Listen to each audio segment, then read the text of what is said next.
자, 안녕하십니까. 네. 오늘 같은 경우에는 제가 직접 현장에서 치르고 온 2027학년도 대학수학 능력시험 6월 모의평가 14번에서 17번 지문 해설 시작해보도록 하겠습니다. 자, 우리는 물방울, 비눗방울, 기포 등이 구의 형태를 취하고 있는 것을 볼 수 있다. 당연하죠. 당연히 우리도 왜 한 번쯤 비눗방울 봐봤잖아. 비눗방울 동그랗죠. 예. 구형은 동일한 부피에서 표면적이 최소인 형태인데 액체 분자 간의 인력으로 발생하는 표면 장력의 작용 때문이다. 저는 이제 어떻게 생각했냐면 이게 생소하잖아요. 그래서 이미지를 한번 떠올려줍니다. 구형의 그 축구공을 생각했어요. 축구공은 근데 동일한 부피에서 표면적이 최소인 형태라고 했는데 저희 현장에서 이제 이 문장에 대해서 처음으로 딱 멈췄고요. 무슨 생각을 했냐? 현장에서 이런 생각을 했습니다. 실제로 동일한 부피라는 문장을 딱 보자마자 혹시 구형하고 정사각형, 뭐 정육면체형 얘네들과 비교했을 때 근데 정육면체 상자와 구형의 축구공이 부피가 같은데 개와 구와 정육면체를 비교했을 때 표면적이 구가 더 작다 이 얘기를 하려는 게 아닐까라고 현장에서 생각을 했고요. 지금 봐도 이 문장은 그 얘기인 것 같습니다. 근데 좀 더 읽어보면 액체 분자 간의 인력으로 발생하는 표면 장력의 작용 때문이다. 전 여기서 이제 생각이 많아졌거든요. 액체 분자 간의 인력으로 표면 장력이 작용한다는데 되게 신기해요. 아니 잠깐만요. 왜냐하면 전 이 문장에서 진짜 현장에서 걸렸는데 표면 장력이라는 게 액체 분자 간의 인력으로 발생한다고 하잖아요.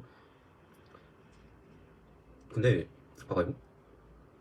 표면 장력이 작용해. 근데 그게 왜 구형이 동일한 부피에서 표면적이 최소가 될 수밖에 없게 하는 이유냐고. 그러니까 말이 좀 정리를 못했는데 이게 저는 이제 여러 번 읽어보면서 어떤 생각이 들었냐면 지금 구형이 표면적이 최소다에 대한 이유를 지금 얘기하고 있잖아요. 근데 문장을 자세히 뜯어보면 이게 구형이 표면적이 최소인 이유가 될 만한 문장은 아닌 것 같아. 그러니까 왜냐하면 액체 분자 간의 인력으로 표면 장력이 작용한다는데 그게 구형일 때만 그래? 아니 이게 말하자면 액체 분자들 그러니까 액체 분자 간의 인력이 구형일 때만 작용한다는 거잖아.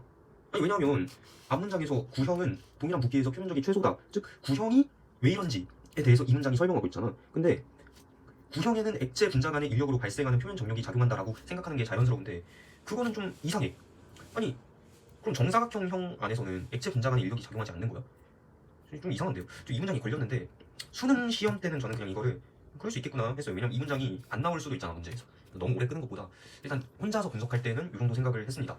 이 생각도 논리적으로 비약이 있는 생각인지 아니면 올바른 생각인지 저는 잘 모르겠지만 액체 방울에서 방울의 외부 압력과 표면 장력으로 인한 압력의 합이 내부 압력과 균형을 이룰 때 방울은 그 크기를 유지한다라고 했습니다.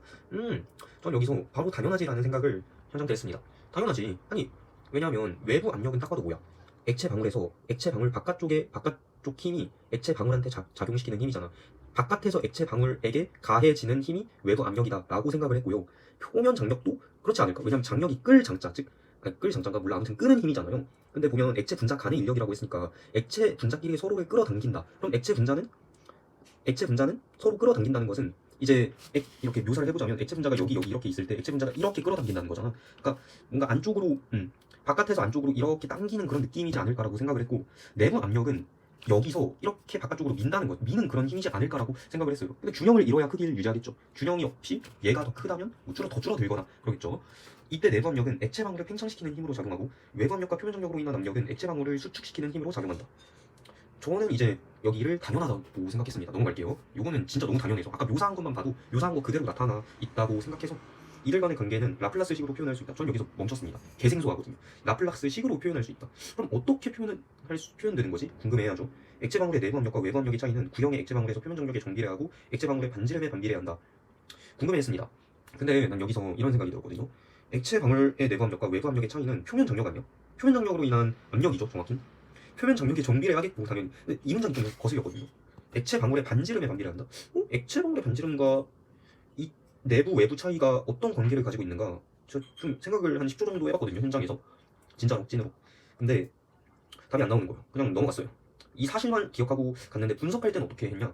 분석할 때는 이제 반지름이 크면 클수록 이제 나름대로 구현 설명을 만들어주면 반지름이 크면 클수록 표면과 표면 사이의 거리가 멀어지니까 장력도 당연히 줄어들지 않을까?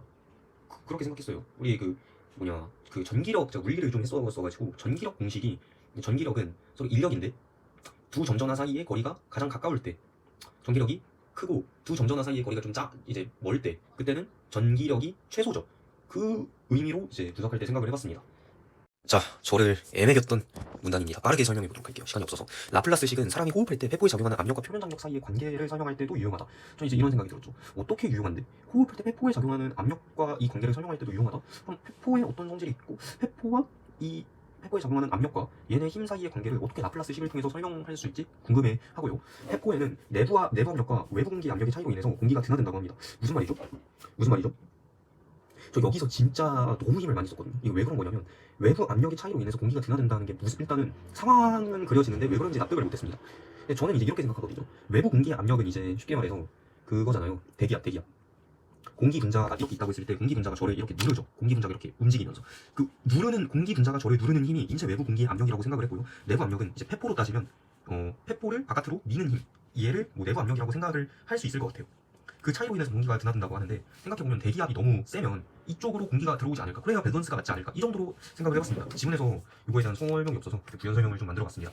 이는 공기가 압력이 높은 곳에서 낮은 곳으로 이동하기 때문이다. 그렇게 해서 납득했고요. 폐포를 둘러싸고 있는 액체층의 표면 장력은 폐포를 수축하게 하는 압력으로 작용한다. 그렇죠. 여기서 액체층의 표면 장력은 폐포를 수축하게 하는 압력, 이거 아까 나왔던 문장 똑같은 말이죠.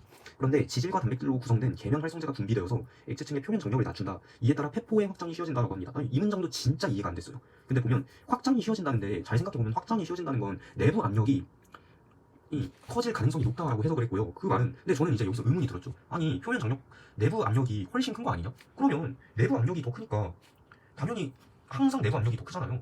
그러니까 이 문장은 좀 애매한데? 이거 확장이 쉬워진다? 아니, 확장은 항상 쉬운 거 아니야? 라고 생각을 했는데 저는 이제 어떻게 생각했냐면 앞문장에서 크기가 유지될 때 그렇다는 거잖아. 근데 지금 크기가 유지되는 게 아니라 내부 압력이, 그러니까 표면 장력이 낮아지면 이렇게 누르는 힘이 약해지잖아. 그러니까 내부 압력으로 인해서 이렇게 그러니까 내부 압력이 뭐 100이라고 해보고 표면 장력이 한 30이라고 해보자.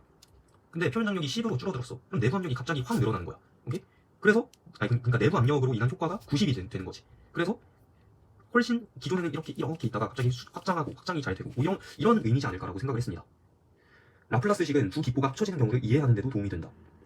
두 기포는 참고로 기포가 뭔지 몰랐어요, 현장에서. 예. 그래서 근데 만약에 저는 이제 배경 지식 없다고 생각하고 좀 해석을 해볼게요. 크기가 서로 다르고 구성 물질은 같은 두 기포가 접해서 하나로 합쳐질 때 한쪽 기포에서 다른 쪽 기포로 공기가 이동한다. 자, 좀 사후적인 해설 좀 해볼게요. 이거 해설지 안 봤습니다. 참고로 진짜로 진짜 해설지 안 봤고요. 제 머릿속으로 들었던 생각입니다. 제가 이 문제 15번 문제를 1번으로 찍었는데 그때는 감으로 찍었죠. 왜냐면 2, 3번이 아닌 걸 확인했고 4번이 아닌 걸 확인해서 4번이랑 1번이 애매했는데 4번 그냥 1번으로 했는데 틀렸습니다. 답이 4번이더라고요. 근데 그렇게 해서 다시 한번 생각을 해봤는데 크기가 서로 다르고 이제 선시 내용이 뭐였냐면 그 기포는 압력이 여기서 기포는 큰 기포에서 작은 기포로 공기가 이동한다라고 했는데 이거 진짜 좀 요거는 진짜 아직 다 뚫어내지 못한 것 같은데 이거 한번 설명을 해볼게요. 그러니까 봐봐요. 압력이 높은 곳에서 낮은 쪽으로 기포가 이동한다고 하잖아요. 그럼 그 선지를 뚫기 위해선 어디가 압력이 더 센지, 큰 예, 작은 예 중에서 어느 애가 압력이 더 큰지를 고민을 해봐야 한단 말이에요. 근데 봐봐요. 한쪽 기포에서 다른 쪽 기포로 공기가 이동한다고 했는데 한쪽 기포라는 것은 그 기포 아니라고 생각을 했습니다. 그러면 결과적으로 내부 압력이 더 큰 쪽에서 작은 쪽으로 이동한다. 이 말로 해석해도 되지 않을까라고 생각했습니다. 예, 진짜 근데 전 여기서 더 생각을 해야 할지 모르겠는데 아무튼 이 정도 생각을 했습니다. 그렇게 따지면 내부 압력이 더 크다는 건 내부 압력이 더 크다는 것도 여기서 누가 내부 압력이 더 크지? 라고 생각을 해봤는데 저 이제 주관 좀 넣었어요. 진짜 답이 안 나와서. 대기압이 똑같잖아요. 대기압은 항상 일정하기 때문에 내부 압력이 크려면 표면 장력이 커야 돼. 근데 표면 장력은 반지름이 작으면 작을수록 표면 장력이 크겠죠. 그렇기 때문에 작은 쪽이 내부 압력이 더 크겠구나. 그럼 내부 압력이 더 큰 녀석은 내부 압력이 더 큰 쪽에서 작은 쪽으로 이동할 거잖아요. 예, 그렇기 때문에 내부 압력이 더 작은 내부 압력이 더 큰 반지름이 더 작은 그 기포에서 반지름이 더 큰, 즉 내부 압력이 더 작은 그쪽으로 공기가 이동하지 않을까라고 생각을 했습니다. 예. 이 결과로 두 기포가 합쳐져서 기존의 기포보다 더 큰 기포 하나가 만들어집니다. 이제 여기서 저는 진짜 현장 때 이 문장 보고 이거 문제로 추론 문제 나오겠다, 좋댔다 하고, 예, 그래서 이 문제를 버렸습니다. 버리고 문학 지문을 진짜 하나도 못 풀었거든요. 문학 하는 법을 아직 완전히 체화하지 못했고 들어온 지 얼마 안 돼서 독서밖에 못했는데 거의. 그래서 문학을 좀 해야 하는데 아무튼 그래서 그때 문학을 못 풀고 독서에 다시 돌아왔는데 요 문장을 조금 더 진하게 이해했어야 했는데 시험장에서는 그게 발휘가 안 된 것 같습니다. 그래서 요 섹터를 제대로 이해하지 못했던 것 같습니다.